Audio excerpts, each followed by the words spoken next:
This tutorial is part of the GTFCC online course on the identification of priority areas for multisectoral interventions for cholera control. This video will help you get ready to use the PAMI Excel tool. We'll show you how to access and download the PAMI Excel tool and other technical resources that you need to identify PAMIs. Then we will walk you through the data model template that you should use to format your data prior to uploading it into the PAMI Excel tool. Lastly, we will show you the PAMI Excel tool, giving you a quick overview of its structure and main features. All the material and resources that you need to have on hand in order to identify PAMIs for cholera control is accessible on a dedicated webpage on the GTFCC website.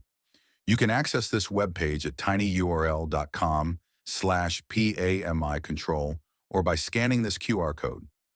On this webpage, you will be able to access and download in multiple languages: a user guide of the PAMI Excel tool, the PAMI Excel tool, the data model template in Excel, as well as 3 training data sets that you can use to familiarize yourself with the manipulation of the PAMI Excel tool. Make sure to download this material and follow along. Now let's look at the PAMI data model template. The data model is an Excel file that you must use as a template to format your data before uploading it into the PAMI Excel tool.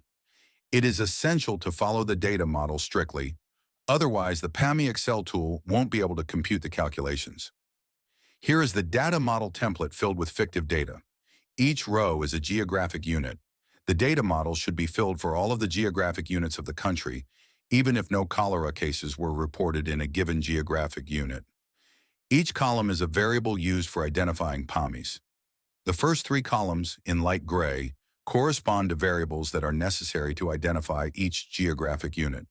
Then, in dark gray, come variables on population, filled with the population in each geographic unit on each year of the PAMI analysis period. In our fictive data set, the PAMI analysis period is 5 years from 2017 to 2021, as you can see in the headings of the variables. Next come epidemiological data. In green are variables on the number of cholera cases reported in each geographic unit on each year of the analysis period. In pink are variables on the number of cholera deaths reported in each geographic unit on each year of the analysis period. Next, in blue, come variables on the cholera tests. In light blue are the number of suspected cholera cases tested for cholera in each geographic unit on each year of the analysis period. In dark blue are the number of suspected cholera cases tested positive for cholera in each geographic unit on each year of the analysis period. Next, in green are the total number of weeks of the PAMI analysis period. In our training data set, the 5-year analysis period corresponds to 261 weeks. This value is the same for all geographic units. In orange come the variables to assess the representativeness of cholera testing. In light orange are the number of weeks with suspected cholera cases reported in each geographic unit on each year of the analysis period.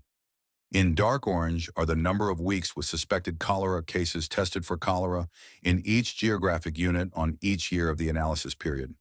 Finally, in yellow are the variables about vulnerability factors. They are optional. Each vulnerability factor is recorded as yes if the factor is present in the geographic unit, no if it is absent, and blank if information on the presence or absence of the factor is missing for a geographic unit. Once the data model template has been filled with your data, you are all set to analyze it in the PAMI Excel tool. Now let's have a look at the PAMI Excel tool.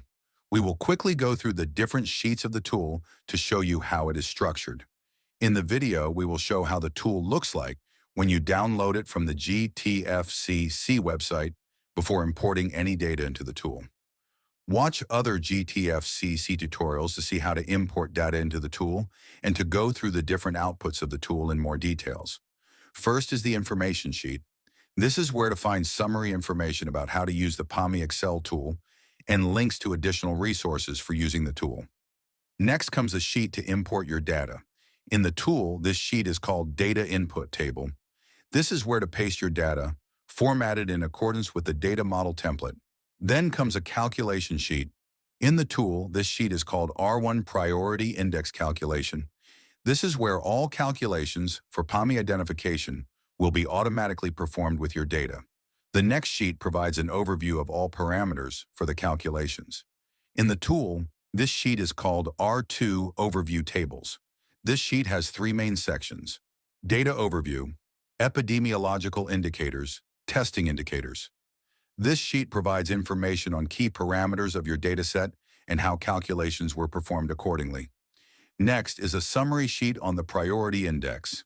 In the tool, this sheet is called R3 Priority Index Summary.